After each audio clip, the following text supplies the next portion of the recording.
안녕하세요. 김상철 목사입니다.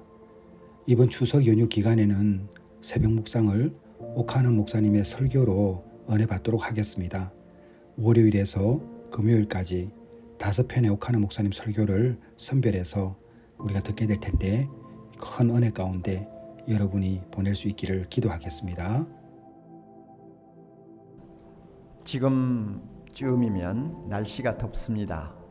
그리고 습기가 많아서 불쾌지수가 대단히 높습니다.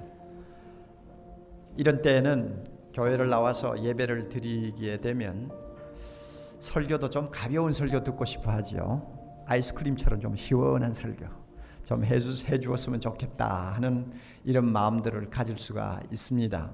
이것은 절대 잘못된 것이 아니죠. 그런데 오늘은 이상하게 본문이 매우 어두운 설교를 할 수밖에 없고 무거운 설교를 여러분에게 드릴 수밖에 없습니다. 하나님께서 이런 말씀을 통해서도 우리에게 은혜 주시리라고 저는 믿습니다. 아이스크림만 몸에 좋은 거 아니죠?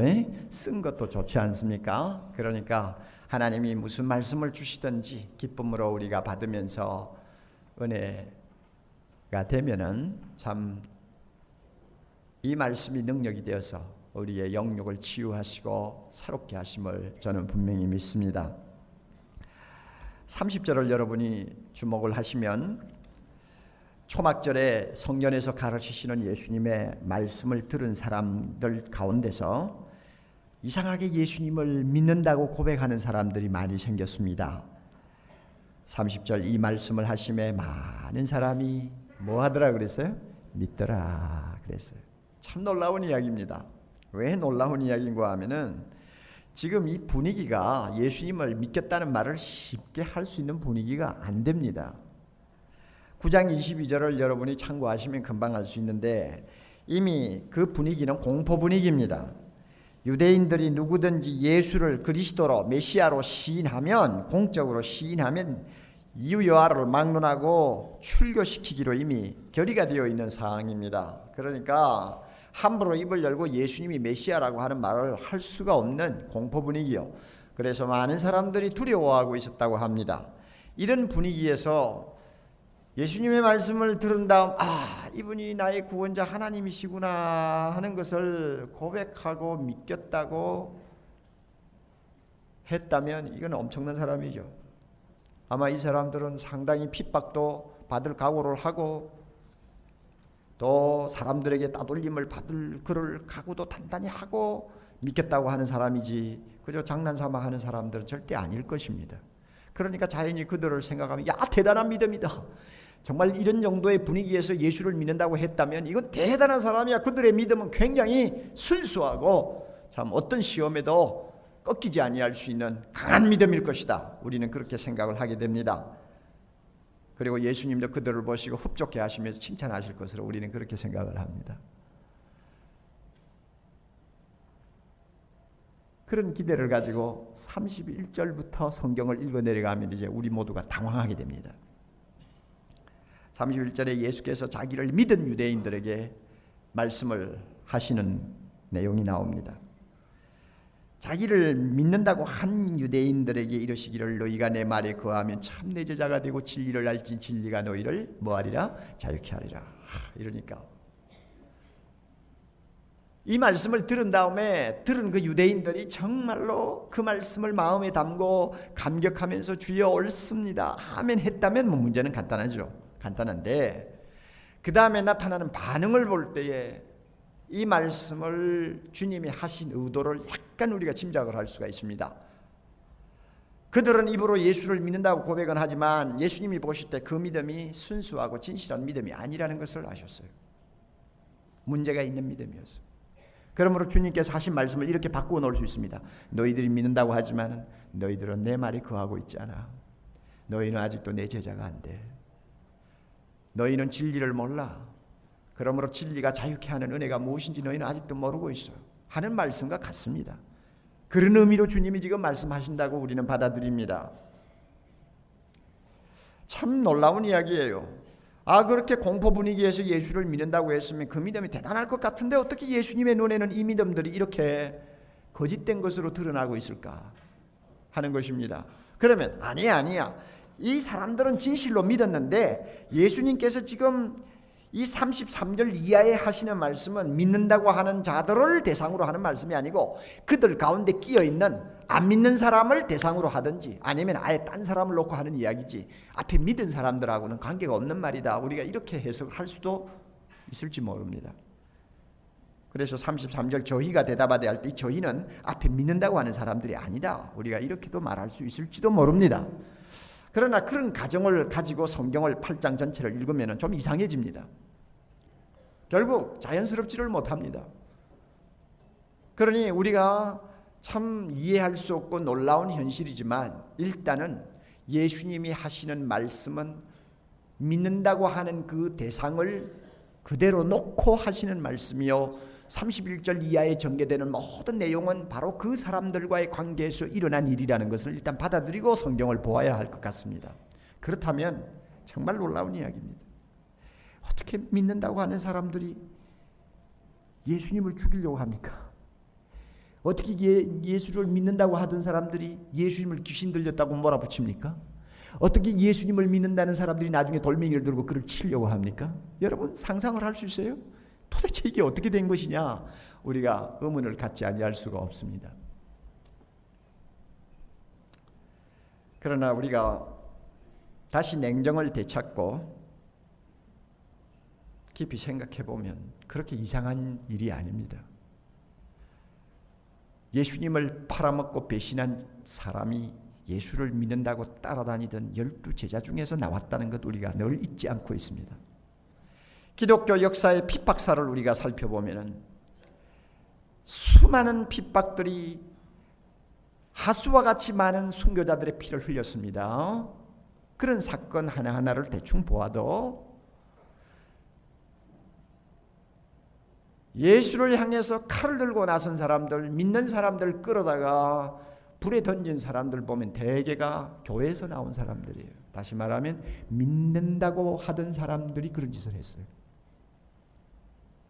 그거 보면 뭐 금방 믿는다고 하다가 예수님을 향해서 돌멩이도 들 수 있다는 것 우리가 뭐 이상하게 볼 것은 없습니다. 자, 이런 의미에서 오늘 말씀은 우리에게 어떤 교훈을 주는지 잘 기억하셔야 됩니다. 이거는 경고입니다. 사이비 신앙, 이것은 무신앙, 즉 믿음이 없는 것과 똑같이 불행하다 하는 것입니다. 거짓 믿음은 믿음이 없는 것하고 똑같이 불행해질 수 있다. 어떤 면에는 더 불행해질 수 있다는 것을 오늘 우리에게 경고하고 있다고 저는 생각합니다. 그렇다면 무엇이 거짓 믿음인가? 한 4가지를 이 본문에서 우리가 찾아볼 수 있습니다. 첫째로 거짓 믿음을 가진 사람들은 구원의 필요성을 절실히 느끼지 못한다는 것이 일반적인 특징입니다. 여러분, 예루살렘에서 설교를 베드로가 참 능력 있게 하자 그 설교를 들은 사람들에게 어떤 반응이 일어났습니까? 형제여 우리가 어찌할꼬 그랬죠.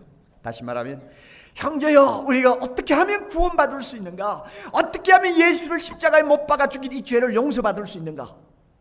매달렸지 않습니까? 빌립보 간수가 바울 앞에 무릎을 꿇고 어떤 반응을 보였습니까? 선생 어떻게 하면 내가 구원을 얻을 수 있습니까? 그랬죠. 자, 이것이 참 믿음을 가진 사람들에게서 기대할 수 있는 일반적인 반응입니다. 어떻게 하면 내가 구원받아야 되겠는가? 구원을 받지 못하면 나는 소망이 없다. 나는 하나님으로부터 죄 용서를 받아야지. 죄 용서 받지 못하면 나의 앞날은 아무것도 없어. 죽음밖에 기다리는 것이 없어. 이렇게 생각하고 이 구원을 절실히 사모하는 사람이라야 그 믿음을 일컬어서 진짜 믿음이라고 할 수 있습니다. 그러나 오늘 우리가 본문을 보면 예수를 믿는다고 하던 그 사람들에게는 이런 믿음, 구원에 대한 절실한 그런 그 긴박한 필요성을 느끼지 못하고 있습니다. 예수님이 너희가 내 말에 의하면 참 내 제자가 되고 진리를 알지 진리가 너희를 뭐 하리라? 자유케 하리라 그랬습니다. 이 자유케 한다는 말은 모든 사람이 죄의 노예가 되어 있다는 이야기입니다. 죄를 짓거든요. 죄를 지으면 죄의 종이죠. 그리고 죄의 종이 되면은 이거는 영원히 멸망밖에 남아있는 게 없어요. 그러므로 주님이 하시는 말씀 진리가 너희를 자유케 하리라. 다시 말하면 내가 너희를 죄에서 구원해 주겠다. 너희를 해방시켜 주겠다 하는 말입니다. 그렇다면 정말 믿는 사람이라고, 그들이 정말 믿는 사람이라고 한다면 그 말씀 앞에 감격해야죠. 주여 우리를 구원해 주옵소서. 나는 죄인으로소이다. 이렇게 나와야 정상인데 대뜸 뭐라고 합니까? 33절에 아니 우리가 아브라함의 자손인데 지금까지 뭐 어디 종이 된 일이 있냐? 그런데 왜 우리에게 자유가 필요하다고 말하느냐? 이렇게 하고 그 말을 반박했죠. 자, 여러분, 그들이 예수님의 말씀을 잘 이해를 못했다고 합시다. 그래서 예수님이 자유케 하리라 하는 말씀을 정치적으로 받아들였다고 우리가 가정합시다. 아마 그랬을 것입니다. 예수님은 영적으로 하시는 말씀인데 그들이 그걸 못 알아들었어요. 죄에서 자유케 하시고 구원하신다는 의미로 받아들이지 못했어요. 그들은 정치적으로 그들이 자유함을 얻는다는 의미로 받아들였을 것입니다. 그렇게 받아들였다고 했을 때 우리는 그들이 얼마나 뻔뻔스러운 인간들인지 다시 한번 생각하게 됩니다. 우리가 언제 뭐 종이 된 일이 있냐? 무슨 자유가 필요하냐 하는 말을 하는 그들의 뻔뻔스러운 얼굴을 한번 생각해 보세요. 사실 이스라엘 나라의 역사를 우리가 돌이켜보면 그 역사는 한마디로 노예 역사입니다. 그렇잖아요. 아브라함의 자손으로 태어나가지고 애굽에 끌려가서 수백 년 동안 종노릇한 수치스러운 역사를 그들은 가지고 있습니다. 그걸 누가 부인할 수 있습니까? 사사기서만 읽어보세요. 사사기서 읽어보면은 7번이나 주변 국가에 속국이 되어서 공물을 바치면서 정말로 나쁘끄러운 노예 생활을 한 경력이 있어요. 그리고 북쪽에 있는 10지파는 아수르에게 끌려가서 나중에 혈통마저 지키지 못하고 온 세계에 뿔뿔이 흩어져서 그들의 행방이 묘연할 정도로 나라가 아예 그냥 망해버렸어요. 그리고 남쪽에 있는 2지파는 바벨론에 잡혀가서 70년 동안 정말로 모욕적인 포로 생활하다가 겨우 생명을 건지고 돌아온 과거가 있지 않습니까?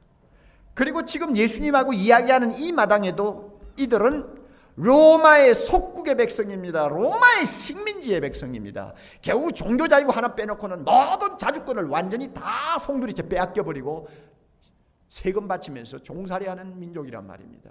이런 처지에 있는 사람들이 뭐라고 해요? 우리가 언제 종된 일이 있냐? 무슨 자유가 필요하냐? 여러분, 이런 소리를 하고 있는 사람들 한번 보세요. 이 사람들 믿음이 진짜라고 여러분 생각합니까? 결국 그들은 구원을 절실히 필요로 하는 사람들이 아니었습니다. 참 믿음이라는 것은 자신의 영적인 절박성, 구원받지 않으면 나는 죽는다 하는 절박성, 이 절박성을 깊이 인식할 때 참 믿음이 생깁니다. 주님도 그 말씀 하셨죠. 마가복음 2장 17절 건강한 자에게는 의원이 쓸데 뭐요? 없고 병든 자에게라야 의원이 필요하다. 병든 사람이라 의사 찾지 않습니까? 나는 죄인을 구원하러 왔지 의인을 구원하러 왔지 않다. 그러므로 자기 스스로 의인인 채 하는 사람은 구원에 대한 필요성을 느끼지 않는 것입니다. 오직 자기가 죄인이라는 것을 깊이 인식할 때 나를 구원하실 예수님을 사모하는 것이고 그에게 매달리는 것입니다. 이런 강렬한 구원의 필요성을 느끼고 매달릴 때 그 믿음을 진짜 믿음이라고 그래요.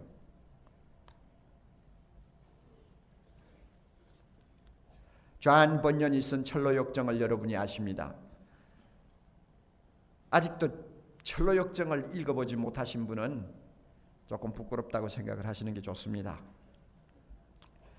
거기에 보면 첫 장을 딱 넘기면 그 주인공인 그리스도인이 나옵니다.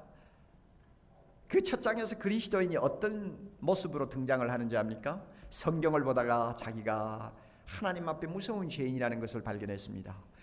그리고는 어떻게 하면 내가 이 모든 죄를 용서받고 구원받을 수 있을까 하고는 벌벌벌벌 떠는 장면이 나와요. 이렇게 기록되어 있습니다. 무거운 짐을 지고 손에는 책 한 권을 들고 있던 그는 이윽고 책을 펴서 읽기 시작했는데 읽어 내려가면서 그는 몸을 떨며 울고 있었다. 그러더니 마침내 더 이상 참을 수 없다는 듯이 슬픈 소리로 어찌할꼬라고 하며 울부짖었다. 이렇게 나옵니다. 이 바로 이게 참 믿음을 가진 사람의 반응입니다. 물론 자신이 구원을 받아야 하고 구원을 받기 위해서는 예수 그리스도가 필요하다는 것을 절실하게 느끼는 것이 뭐 교회 한두 번 드나들었다고 금방 그렇게 느껴지는 것은 아닙니다. 교회를 뭐 몇 번 나왔다고 해서 나는 하나님 앞에 죄인이라고 가슴 뜯으며 가슴을 쥐어짜며 하나님 앞에 회개하는 사람 열 중에 하나 찾기 어려워요. 처음에는 다 그래요. 그렇지만 제가 말씀드리는 건 이것입니다. 정말 믿음을 가지고 있는 사람이면 자기는 구원이 필요하다는 것을 절실하게 인정하게 됩니다. 그리고 예수가 아니면 자기에게는 소망이 없다는 것을 서스럼 없이 고백하는 사람이 됩니다. 이럴 때 그 사람의 믿음은 진짜 믿음이라고 말합니다. 그러나 그런 절실한 그런 그 안타까운 필요성을 느끼지 못하고 있다면 아마 이 사람의 믿음 한번 점검해야 되지 않을까 이렇게 생각합니다. 만에 하나 여러분 가운데서 그런 분이 계시면 성령께서 도와주시기를 바랍니다. 지금 대법원 판사로서 일하고 계시는 이용훈 장로님의 간증을 제가 가까이에서 아주 은혜스럽게 들었습니다. 기독교 법조의 모임인 애중회 지금 회장직을 맡아 계시는데 뭐 연세가 저하고 비슷한 것 같아요. 그분이 간증을 하는데 이런 이야기를 합니다. 대학 4학년 때 그는 고시에 합격을 했습니다. 그러니 뭐 참 모든 사람에게 참 어떤 면에는 부러움을 사는 그런 처지에 있었죠. 그리고 어떻게 참 계기가 되었는지 그 후 10여 년 동안 교회를 열심히 다녔다고 합니다. 법관으로서 또 아주 착실하게 신앙생활을 하니까 교회에 있는 많은 사람들이 믿음 좋은 청년으로 아마 다 인정을 했던 것 같습니다. 자기도 뭐 예수 잘 믿는 것처럼 생각하고 있었고요. 그런데 1978년도에 국가에서 장학금을 주어서 독일로 유학을 가게 됐습니다. 그 당시에 우리나라가 뭐 경제적으로 좋지 않으니까 가족을 딸려 보내지 않죠. 혼자 유학 갔어요.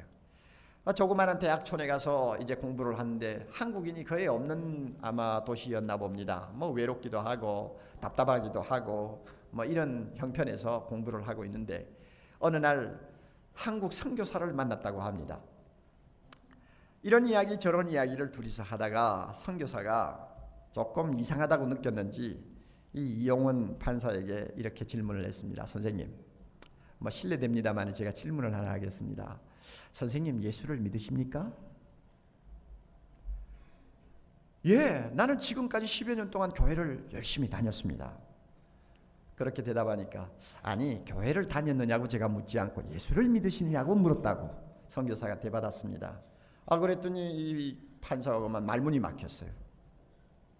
그 질문의 깊은 의미를 이해를 못한 것입니다. 그래서 대답을 제대로 못하고 난처하게 표정을 짓고 있으니까 선교사가 이런 말을 했습니다. 제가 보니까 이 선생님 예수를 믿으시는 분이 아닌 것 같습니다. 그래요? 그럼 난 뭡니까? 다시 말하면 선생님은 중생받은 교인 같지를 않습니다. 그래요? 그러면 어떻게 하면 중생받습니까? 집에 돌아가셔서 죄를 회개하십시오. 하나님 앞에 죄를 회개하시고 하나님 앞에 용서를 구하십시오. 그러면 하나님이 선생님의 마음에 아주 희한한 기쁨을 주실 것입니다. 그 기쁨이 일어나면 선생님이 중생받았다는 것을 믿으셔도 됩니다. 선교사가 이런 이야기를 했습니다. 약간 좀 괴짜 같은 선교사 같아요. 그 말이 그냥 마음에 탁 박혔습니다. 집에 돌아와가지고 이제 어쩌나 회개하라고 하는데 회개는 해야 되겠고 뭐 독일의 집들이 방음이 잘 돼 있지 않습니까? 가족도 없고 하니까 저녁 먹고 들어와서는 나 이제 오늘 저녁 회개 좀 해야 되겠다 하고는 앉아서 이제 회개 기도를 시작했답니다. 한 1-20분 기도를 하려고 애를 쓰는데도 뭐가 잘못한 게 생각이 나야 회개를 하지. 회개할 게 하나도 없는 거예요. 더욱이 안 그렇겠어요. 뭐 대학 4년까지 공부한다고 뭐 정신 다 팔고 그래서 공부해서 뭐 젊은 나이에 법관 되고 이때까지 세상을 살았는데 뭐 특별한 일을 했겠어요. 그러니까 아무리 생각해도 제가 생각이 안 나더래요. 그러다 끙끙 앓고 있는데 갑자기 어떤 생각이 하나 났어요. 국민학교 3, 4학년 때 학교에서 짚을 가지고 오라고 그랬어요. 그런데 자기 집에 있는 짚을 가지고 가기 싫어서 그랬는지 모르지만 이웃집에 있는 집벽가리라고 하면 짚을 쌓아놓은 무더기를 말합니다. 이 집벽가리에 가가지고 집 몇 단을 뽑아가지고 학교에 가지고 간 그것이 생각이 났습니다. 법을 하는 사람의 입장에서 볼 때 그것도 절도에 해당하는 죄입니다. 그래가지고 하나님 앞에 이제 하나님 집 2개, 2서너 개를 뽑아가지고 학교에 가지고 갔는데 이거 절도입니다. 하나님 용서해 주시기 바랍니다. 그렇게 해결을 하기 시작했답니다. 여러분 한번 들어보세요. 교회를 10년 다녔어요. 10년 다녔는데 막상 회개하라고 하니까 왜 무슨 죄가 있는지 도무지 생각이 안 나. 자, 이런 신앙생활을 하는 분들 하면 여러분 가상을 해보세요.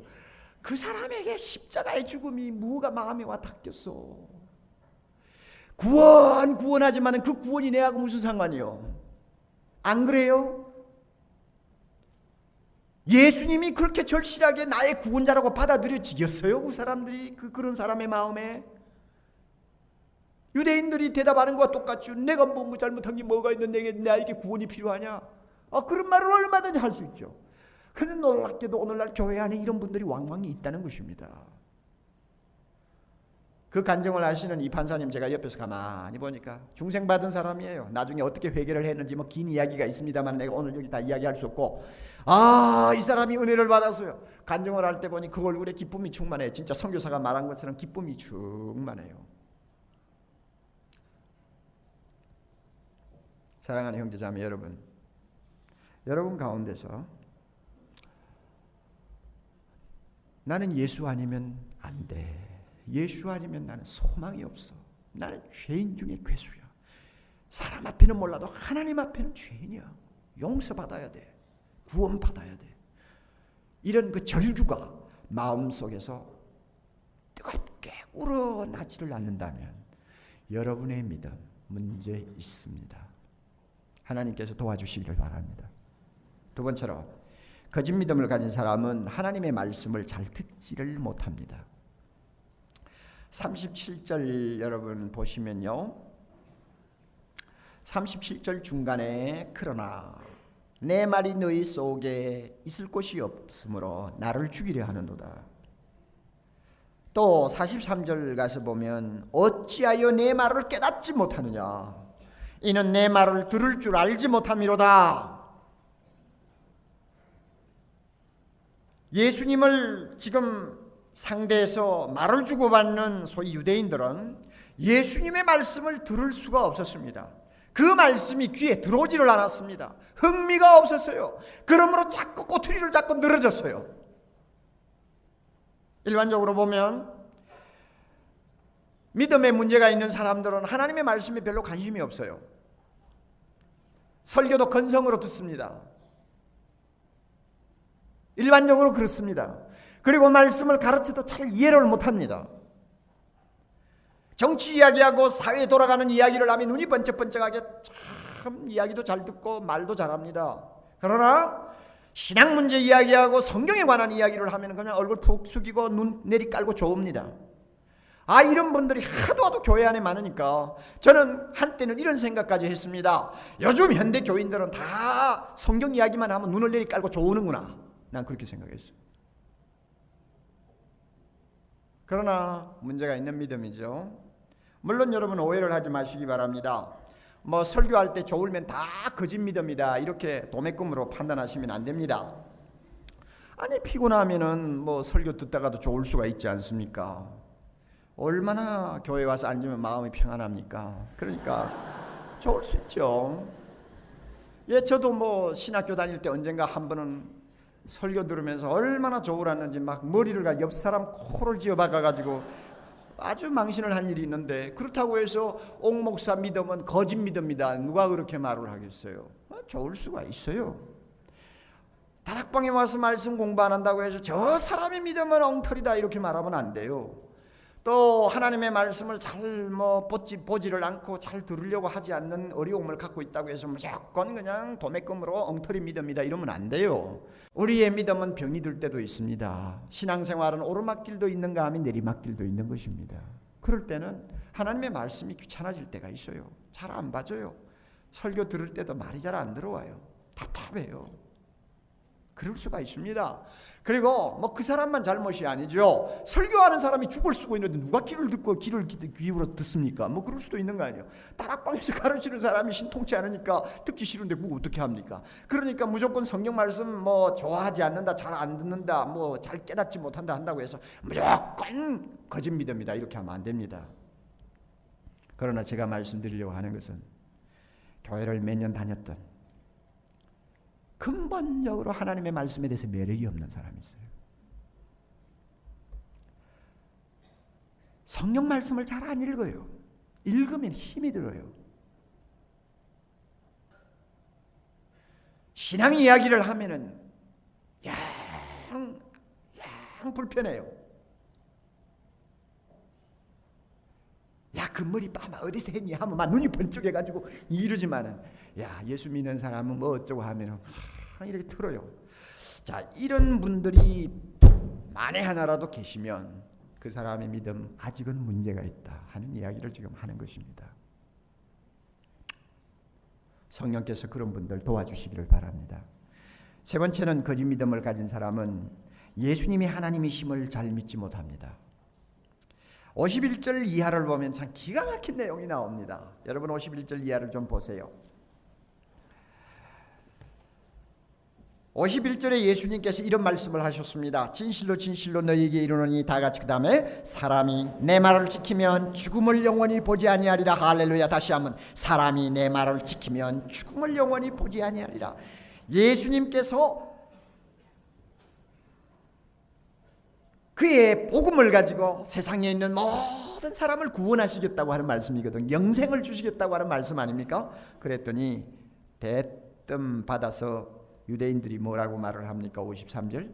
아니 너는 이미 죽은 우리 조상 아브라함보다 크냐?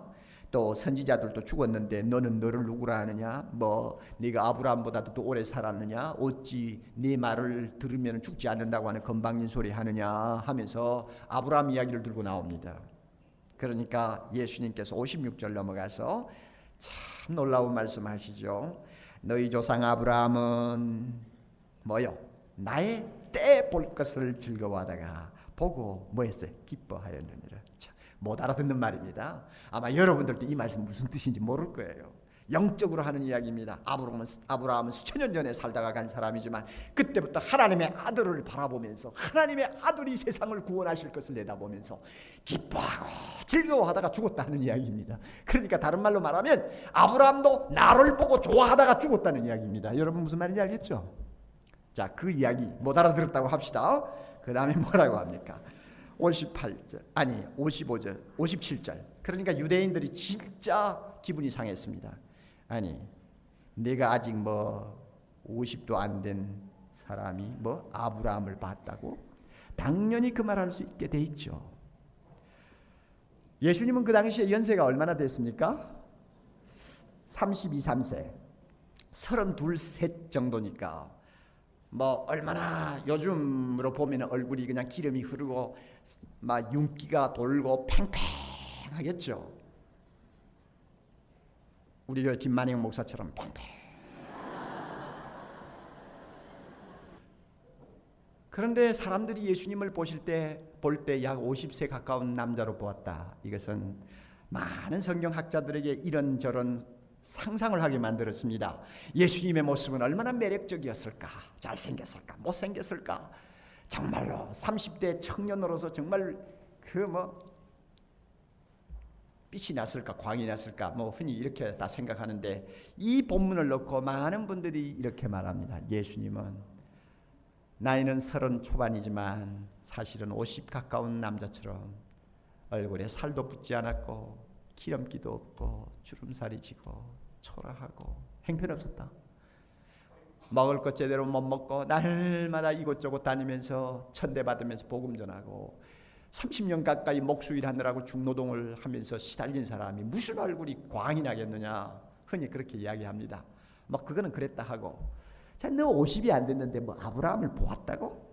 그러니까 주님께서 뭐라고 말씀하십니까? 이제 완전히 갑니다. 완전히 이제는 다른 이야기입니다. 58절 예수께서 가라사대 다 같이 진실로 진실로 너희에게 이르노니 아브라함이 나기 전부터 내가 있느니라.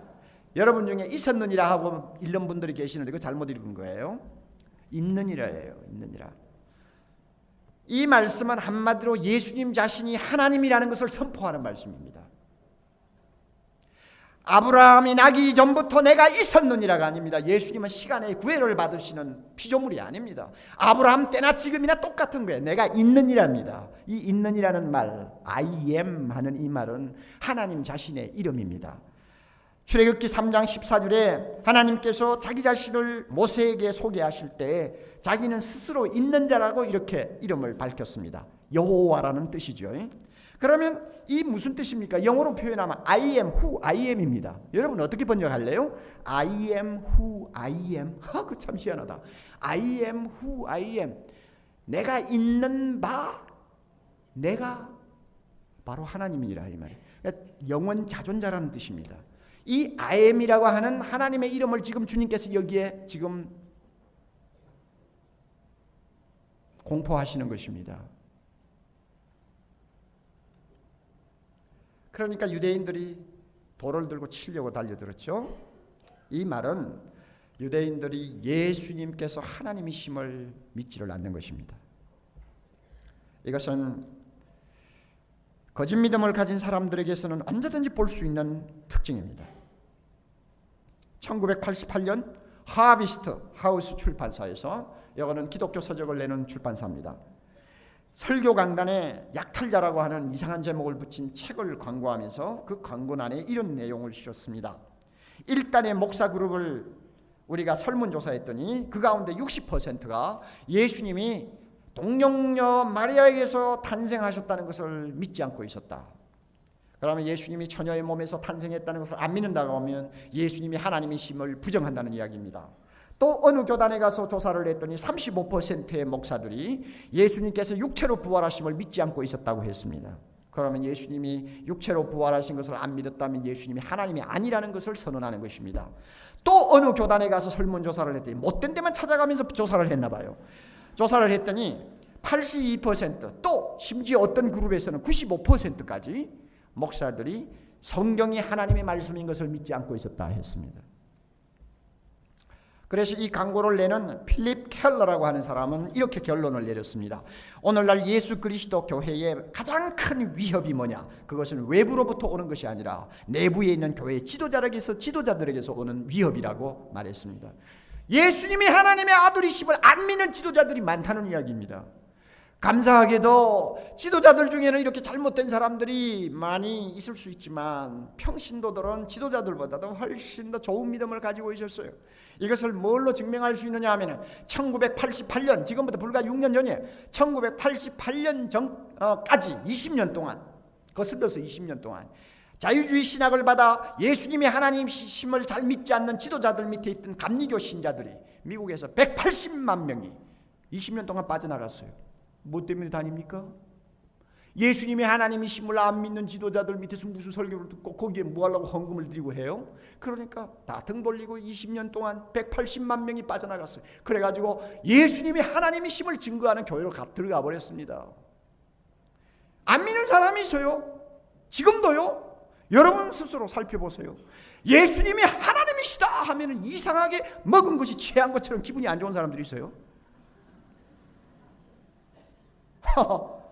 자, 이런 분들 부탁합니다. 스스로 살펴보세요. 여러분의 믿음에 문제가 있다고 보셔야 됩니다. 성령의 도우심을 여러분 받으시기 바랍니다. 네 번째로 거짓 믿음을 가진 사람은 결국 예수님을 떠나는 것입니다. 예수님을 떠납니다. 믿는다고 하던 사람이 손에 돈을 들고 주님을 치려고 했던 것처럼 결국은 예수님을 떠납니다. 결국 배교합니다. 거짓 믿음은 결국 세상으로 다시 또 되돌아갑니다. 우리 중에 한 사람도 이런 비극적인 종말을 맞이하는 분이 없기를 바랍니다. 여러분 오늘 제가 말씀드린 거 기억나시죠? 거짓 믿음은 내가 구원받아야 되겠다, 내가 죄인이다 하는 절실한 영적 요구가 없다. 그리고 하나님의 말씀을 잘 안 들어. 그리고 예수님이 하나님이심을 인정하려고 하지 않아. 그리고 언제든지 예수님 떠날 가능성이 그 사람에게 있어요.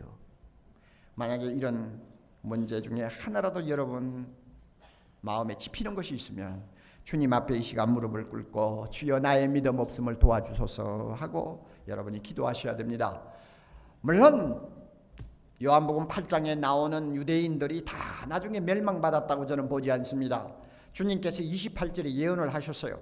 너희는 인자를 든 후에 내가 그인 줄 알리라. 그래서 지금은 너희들이 나를 하나님인 줄 인정하지 않지만 내가 십자가에 못 박혀 죽고 부활하고 나중에 성령이 교회에 임하시면 너희들이 비로소 내가 메시아 세상의 구원자인 것을 알게 될 것이라 예언했습니다. 이 예언대로 지금 돈을 들고 주님을 치려고 했던 사람들 가운데는 나중에 성령 받고 예수님이 나의 구원자 되심을 알고 십자가 붙들고 눈물로 회개하고 하나님의 거룩한 자녀 된 사람 많이 일어났다고 저는 믿습니다. 그러므로 여러분 따라하세요. 거짓 믿음은 일시적인 것이어야 한다. 그렇습니다. 거짓 믿음은 한순간의 문제여야지 평생의 문제가 되면 안 됩니다. 거짓 믿음은 일시적인 것이어야 합니다. 오늘 잘 믿지 못하고 있다 할지라도 내일은 정말로 주님이 기뻐하고 칭찬할 수 있는 믿음의 사람으로 바뀌어야 합니다. 이런 사람을 주님이 원합니다. 만에 하나 여러분 가운데 지금 나에게 믿음의 문제가 있다 하는 분들이라도 여러분 이영훈 판사가 집에 돌아가서 회개하겠다고 무릎 꿇은 것처럼 여러분 집에 돌아가셔서 주님 나에게 문제가 있습니다. 도와주옵소서 하고 기도하기 시작하면 하나님께서 여러분에게 정말로 아름다운 믿음을 선물로 주실 줄 믿습니다. 그러나 95% 이상의 우리 성도들, 이 자리에 있는 성도들은 이미 예수님이 나의 주가 되시고 하나님 되심을 믿습니다. 할렐루야. 우리는 주님 아니면 소망이 없는 죄인임을 항상 믿습니다. 아멘. 하나님의 말씀이 나의 영혼의 양식이요 하나님의 영원한 진리라는 것을 우리는 믿습니다. 온 세상이 다 예수님을 향해 등을 돌려도 나만은 주님 곁에 있고 싶어하는 간절한 소망이 있음을 우리는 믿습니다. 그러므로 이 믿음 참 우리가 갖게 되었다는 거 얼마나 감사합니까? 여러분 물은 아래로 흐릅니다. 인간의 심성도 항상 아래로 흘러갑니다. 예수님이 하나님의 아들이라고 고백하는 것보다는 내가 하나님처럼 살기를 원하는 것이 인간의 심성입니다. 하나님의 말씀이 진리라고 받아들이기보다는 세상의 말을 진리로 받아들이기가 훨씬 쉬운 것이 우리의 심성입니다. 내가 꼭 구원받아야 할 죄인이라고 인정하기보다는 나는 아무 잘못한 것이 없다고 생각하기가 쉬운 마음이 우리의 심성이요. 그러므로 우리의 본래 마음을 보면 믿음을 갖기는 100% 불가능한 사람들입니다. 저나 여러분이나 똑같습니다. 우리 믿음을 갖기가 쉽지 않아요. 거의 불가능해요. 무슨 재주로 예수를 하나님의 아들로 믿어요? 무슨 재주로 하나님의 말씀이 진리인 줄 알고 귀를 기울입니까? 무슨 재주로 내가 죄인이라고 인정하고 눈물을 흘립니까? 불가능한 이야기예요. 그럼에도 불구하고 이 불가능한 믿음을 우리가 갖게 되었다는 것은 이게 참 놀라운 일 아닙니까? 정말 생각해도 이거는 기가 막히는 이야기예요. 정말 기가 막히는 이야기. 그러니까 여러분 저 따라서 정말 기가 막힌다. 비디오 예를 들으시는 여러분 정말 이거 기가 막힌다. 여러분 그렇게 말해야 돼요. 왜냐하면 내 믿음 이거 정말 이상한 거예요. 그래서 여기에 대한 해답을 우리가 찾다가 보면 결국 에베소 2장 8절 9절로 갑니다. 뭐라고 말합니까? 너희가 그 은혜를 인하여 그 은혜 때문에 믿음으로 구원을 얻었으니 이 믿음은 너희에게서 난 것이 아니요. 뭐라고? 하나님의 선물이라. 하나님의 선물이라. 하나님이 주셨다고 그랬어요. 할렐루야. 선물이야 주는 사람 마음대로 줘. 자기 골라 잡아 줄 수 있죠. 그런데 어떻게 하나님께서 나 같은 것을 골라 잡아 가지고 얘다 내가 이거 준다 하고 주셨을까? 나는 뭣도 모르고 받았는데 받고 보니까 이거 기가 막힌 거 아닙니까?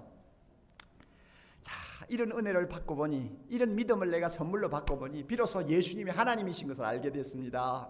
하나님의 말씀이 진리인 것을 내가 고백하게 되었습니다. 이 믿음을 갖게 되니까 예수님을 통해서 내가 구원받아야 될 사람이요 이제는 주님을 통해서 영생을 얻었다는 것을 확인하게 되었습니다. 할렐루야. 이제는 물불을 가리지 아니하고 주님 위해서 살겠다고 하는 뜨거운 마음이 우리 마음에 생겼습니다. 믿음을 선물로 받고 보니 나에게 이런 놀라운 일들이 일어났습니다. 정말 희한한 일입니다. 정말 희한한 일. 정말 기적입니다. 오늘 이 기적을 체험하고 계시는 분이 이 자리에 거의 모두라고 저는 분명히 믿고 하나님께 찬송합니다. 정말 기적입니다. 점잖은 사람은 하지 마시고 우리 젊은 우리 아들 딸들 한 말 해보세요. 정말 기적이야. 한번 해봐요.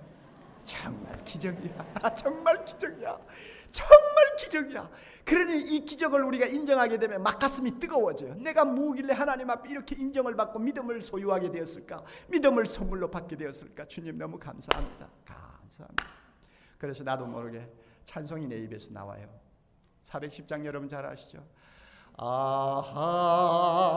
하나님의 은혜로 있을 데 없는 자 내 구속하여 쓰는지 말할 수 없도다. 아멘.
얼마나 복받은 사람인지 몰라요. 다 같이 머리 숙이세요. 주님 정말 감사합니다. 정말 감사합니다. 참 우리가 예수 믿을 가능성은 100% 없었던 사람들인데 이렇게 주님을 믿게 하셨으니 얼마나 감사한지요. 우리의 찬양 받으시옵소서. 우리의 삶을 통해서 주여 영광 받으시옵소서. 우리가 주를 믿는 거룩한 백성으로 이제 좁은 길이지만 험한 길이지만 찬송하면서 걸어가기를 원하오니 주여 우리를 축복하옵소서.